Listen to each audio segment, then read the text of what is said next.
దేవునామం పేరట ప్రభు ఇచ్చిన సమయమునందు పాస్టర్ గారికి నమస్కారాలు. అలాగే మన సంఘ సహోదరులందరికీ నా వందనాలు. అలాగే పెద్దలకి అందరికీ హృదయపూర్వక అభినందనాలు. నాకు జరిగిన యాక్సిడెంటు ఇది మూడోదండి.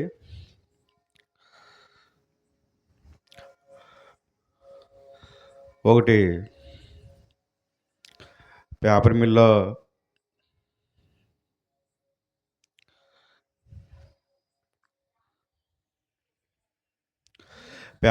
చేస్తుండగా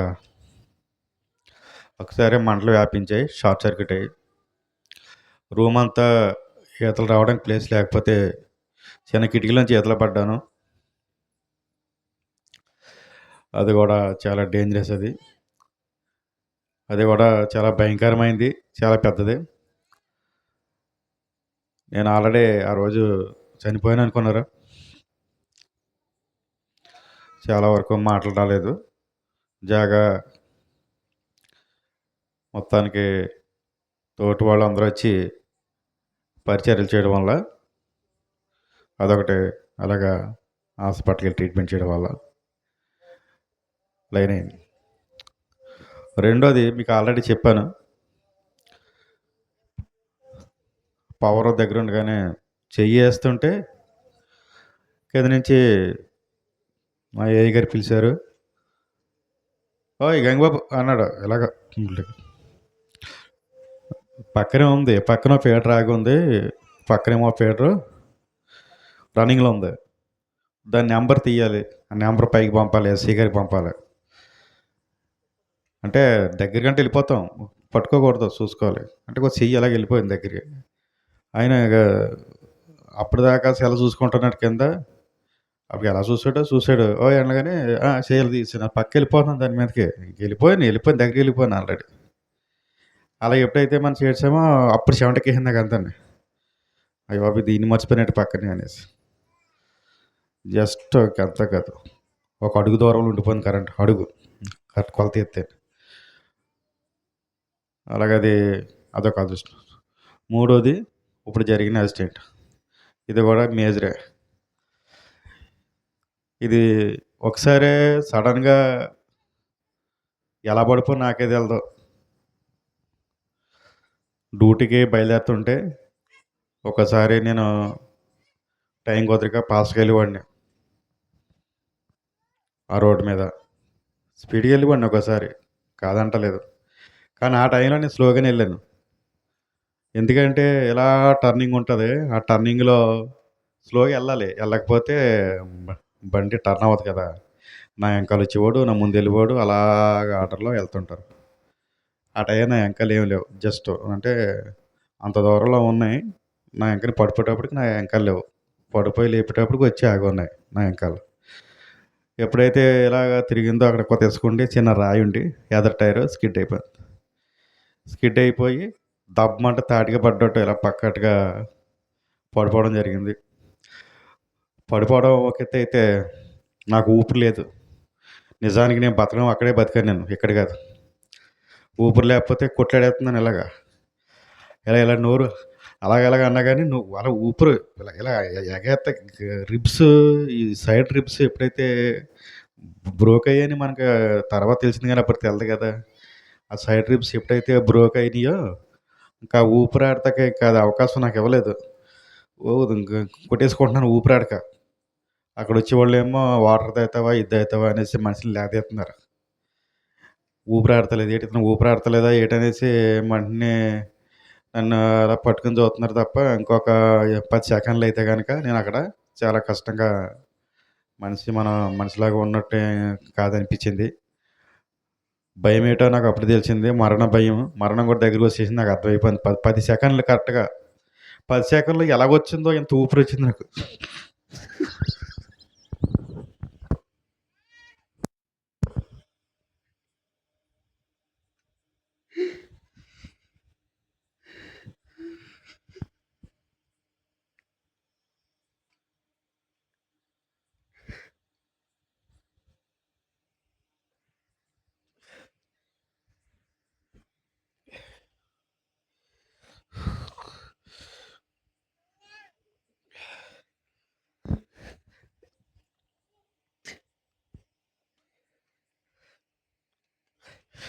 అది ఎలాగొచ్చిందో నాకే తెలదు ఆ ఊపిరి.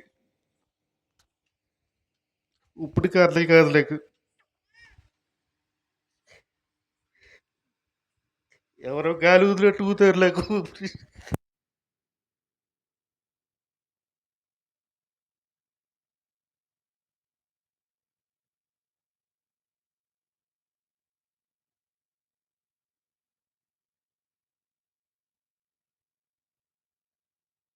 అంటే నేను నిలబడగలిగాను. నేను ఇంటికాడ వెళ్ళినప్పుడు కూడా ప్రేయర్ చేసుకుని వెళ్ళాను.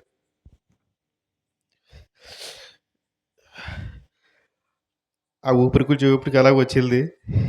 వచ్చినట్లే పీల్చేసుకోవడానికి లేదు. దాంతోటి కొట్లాడాను కొంచెంసేపు. కొత్త ఇలా ఇలా ఇలా ఇలా కొట్లాడేటప్పటికి ఒక పావుగంట కొట్లాడాను అలాగా. ఆ కోత దానితోటి.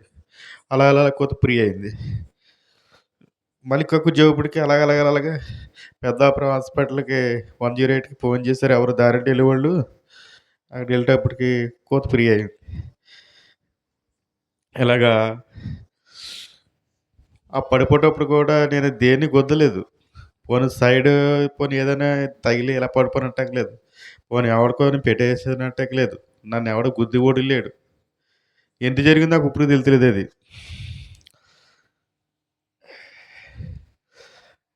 అది సడెన్‌గా కింద పడిపోయాక పడిపోయానా అన్న అనిపించింది నాకు.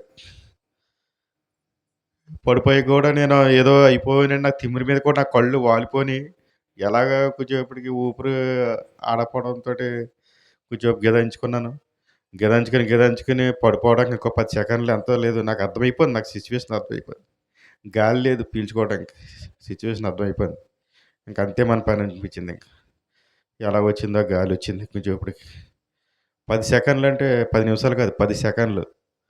10 సెకన్లు. జస్ట్ ఊపిరి ఆడడంతో నేను బతికాను. ఆ ఊపిరి నాకు దేవుడిచ్చాడనేసి నేను విశ్వాసంగా నమ్ముతున్నాను నిజంగా నేను. నాకు దేవుడే కాపాడ్డాడు. ఎంతటోళ్ళు మనం.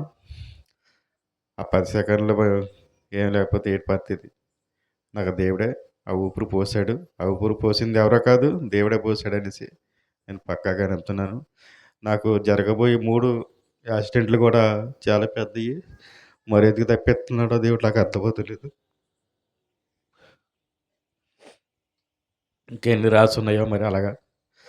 ఆయన దృష్టిలో తగులుతూ నన్ను రక్షింతాం. తగులుతూ నన్ను రక్షిత్తాం. ఎందుకు రక్షిస్తున్నాడో దేవుడు మరి నేను ఆయన దేనికై నేను కావాలనుకుంటున్నాడో నన్ను. అది కూడా నేను తెలుసుకోవాలి. ఎళ్ళినప్పుడల్లా నేను బయటపడిపోతున్నాను అంటాకే నేనెవడిని ఆఫ్టర్ ఆల్ ఓ మనిషి మనం. గాల్లో పొట్టులాంటి వాళ్ళు.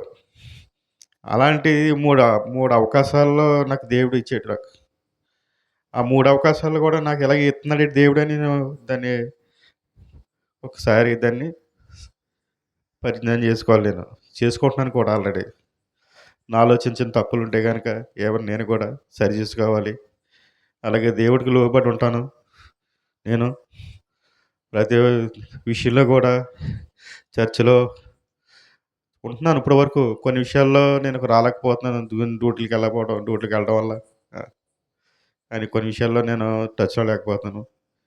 ఈ రోజు నుంచి మీ అందరూ సాక్షిగా చర్చిలో ప్రతి విషయంలోనూ గూడా ఇంటికాడ లేకపోతే ఓకే. ఇంటికాడుంటే ప్రతి దాంట్లో పాల్గొని అన్నిటిల్లోని ముందుండాలి అనేసి నాకున్న కొన్ని ప్లానింగ్స్ ఉన్నాయి నాకు. పాస్టర్ గారు గూడా నాకు చెప్తూనే ఉంటారు ఎప్పుడూని. నువ్వు ఏదో ఒకటి అలా చేస్తుండాలని అని. ప్లాన్ చేసుకుంటాను. మిమ్మల్ని కూడా అందరిని కొద్దిగా ఎంకరేజ్ చేస్తాను. చెల్లి, అక్క, తమ్ముడు అన్న భావంతోటి మీ అందరిని నేను చూస్తాను. చూస్తున్నాను. ఆల్రెడీ చూస్తాను కూడా. ఇప్పుడు కూడా. ఇంకోటేంటంటే ప్రతి కార్యక్రమంలో కూడా పాల్గొని నాకు కసొచ్చేస్తుంది. పులవమంటాను. ఈ 4 రోజులు బట్టి ఇంటికాడుండి ఏదోటి చేయాలి దేవుడికి.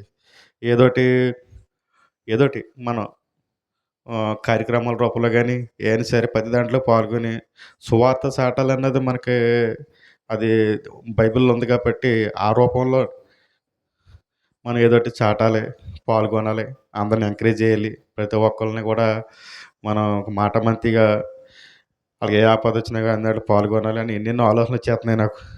చేయాలని. అయన్నీ కూడా నాకు దేవుడు సపోర్ట్‌గా ఉండాలనేసి నేను కోరుకుంటున్నాను.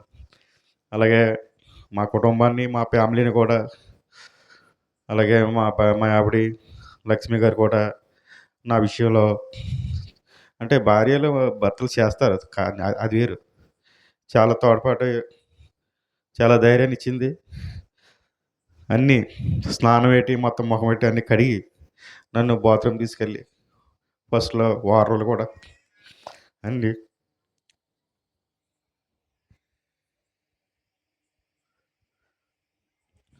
అన్నీ చక్కబెట్టింది, చేసుకొచ్చింది.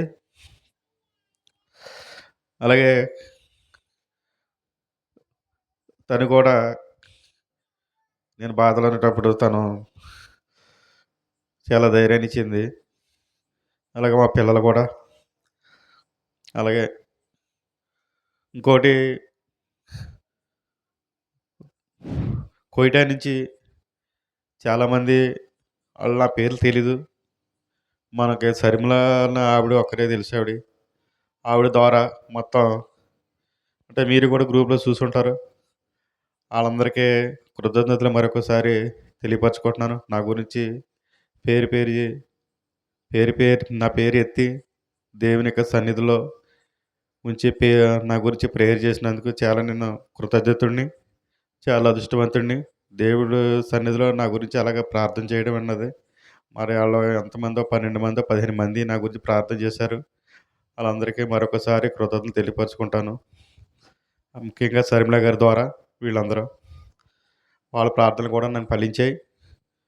మరి ఈ రిబ్స్ అన్నది 4 రిబ్స్ ఇలాగా వరుసగా కట్ అయినాయి 4ని. మేము అందులో చూసాం.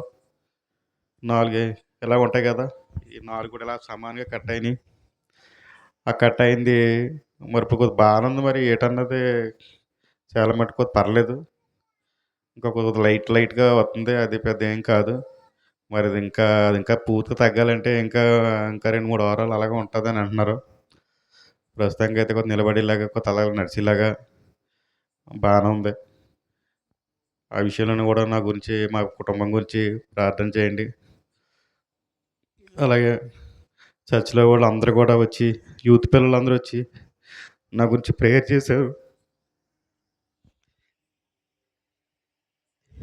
అలాగే సహోదరులు, పెద్దవాళ్ళు కూడా, ఆడోళ్ళు ప్రతి ఒక్కరు కూడా ఇంటికొచ్చి మాట్లాడి ప్రేయర్ చేశారు.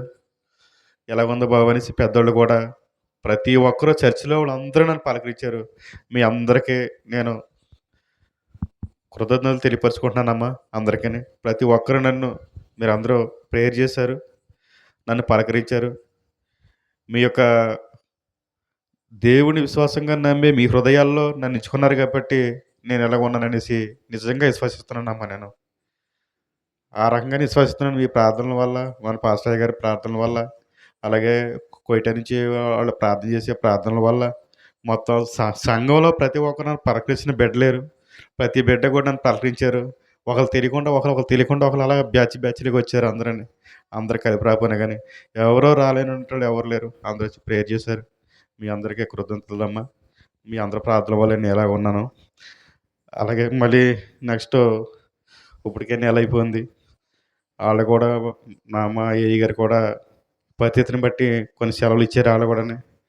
కొద్దిగా బేగా మేలుకొని మళ్ళీ డ్యూటీలోకి సర్దుకునేలాగా, నాకు మంచి ఆరోగ్యం ఇచ్చేలాగా, మీ అందరూ నాకు నా గురించి, మా ఫ్యామిలీ గురించి ప్రేయర్ చేయాలనేసి మిమ్మల్ని కోరుకుంటున్నాను. అలాగే నా విషయంలో కుర్రోళ్ళు కొంతమంది అందరూ ఎక్కడికి తీసుకెళ్ళడం గాని, ఎవరో ఎందుకు మా బామ్మర్ది జానీ కృష్ణ ఉన్నాడు. అతను ఎక్కడికి తీసుకెళ్ళమన్నా హాస్పిటల్‌కెళ్ళారు. ఎలగాడోడు కాదు. ప్రతిదానికి ఇలాగ ఎళ్ళ కృష్ణ అంటే అన్నాడు. మేము ఉన్నాం కదండీ ప్రతిదానికి వచ్చేవాడు, తీసుకెళ్ళేవాడు. ప్రతి దాంట్లోని కూడా హాస్పిటల్‌లో చూపిచ్చాడు. కూడా ఉన్నాడు. ఆ బిడ్డని కూడా ప్రార్థన చేయండి. ఇలా మంచి మనసు నా మీద ఉన్నందుకు. దగ్గర బామర్ది అన్నది కాదు కావాల్సింది అక్కడ మనకి. నేను ఎప్పుడు చూడను అలాంటియి. దగ్గర అన్నది తర్వాత సంగతి. ముందు హృదయం ఉండాలి. దగ్గరోడైనా దూరమైనా సరే హృదయం ఉండాలి ముందు. పలానోడు మన ఎమర్జెన్సీలో ఉన్నప్పుడు మనం సహాయపడాలని ఏదో రూపంలోనేసి ఉండాలి ముందు. అలాగా కృష్ణ, అలాగే సహదేవుడు కొన్ని విషయాల్లో కూడా నాకు ఇలాగ సర్కిల్ అంతా కుర్రోళ్ళు అందరూ నాకు మా కుర్రోళ్ళు అందరూ తోబు తోబాటుగా ఉన్నారు అందరూ. వాళ్ళు కూడా వచ్చి కూడా ప్రార్థన చేయండి అమ్మ. మరి ఈ రీతిగా మీ అందరి ప్రార్థన వల్ల నేను ఈ రోజున ఇలాగ ఉన్నాను. మరి 3 మేజర్ యాక్సిడెంట్ల వల్ల కూడా దేవుడు నన్ను తప్పించాడంటే, నేను ఇంకా ఏదో ఆలోచించాలి దేవుడి గురించి. చాలా చాలా ఆలోచించాలి. నేనేదో కరెంట్ బిల్ కడుతున్నాను. ఏదో అన్నాను కాదు. నేనెవరికి కడుతున్నాను కరెంట్ బిల్? మందిరానికి కరెంట్ బిల్ కడుతున్నాను. దేవుడికి కడుతున్నాను నేను కరెంట్ బిల్లు. దేవుడి విషయంలో నేను ఇంకా తక్కువగానే ఉన్నాను. తెలుసుకోవాలి ఇంకా నేను. తెలుసుకొని ఇంకా జాగ్రత్తగా నేను ఇంకా బాగా అభివృద్ధి చెందాలనేసి నేను అనుకుంటున్నానమ్మా. నాతో పాటు మిమ్మల్ని కూడా నేను అభివృద్ధి చేస్తాను. మనందరం కలిసి ఉండి మనం చర్చ్‌లో ఒక మంచి పనికి, దేవుని పనికి అందరూ కలిసి చేసేలాగా నాకు మీరు సహకరించండి ప్రతిదిని. నాకిచ్చిన యొక్క పాస్టర్ గారు మనకి ఈ సంఘ పెద్దగా నిలబెట్టుకున్నారు కాబట్టి, దానివల్ల కూడా కొన్ని ఆలోచనలు చేసి కొన్ని కొన్ని కార్యక్రమాల్లో పాల్గొనేలాగా అన్నీ చేద్దాం అమ్మ. ఏ గొడవ లేకుండా అందరం కలిసుండి. అలాంటి విషయాల్లో పాల్గొనడం కార్యకలాపాలు చేయడానికి నేను పూసుకుందామనేసి నేను డైలీ అనుకుంటున్నాను. అయన్నీ జరిగేలాగా మనందరం కలిసి చేసుకునేలాగా అన్ని విషయాల్లో ఏదైతే అనుకుంటున్నానో దేవుడు నాకు అన్నీ ఇచ్చేలాగా మీరు మీరు మా కుటుంబం పట్ల అందరూ మీరు ప్రార్థన చేస్తారనేసి మరొకసారి మీ అందరిని కోరి ప్రార్థిస్తున్నాను.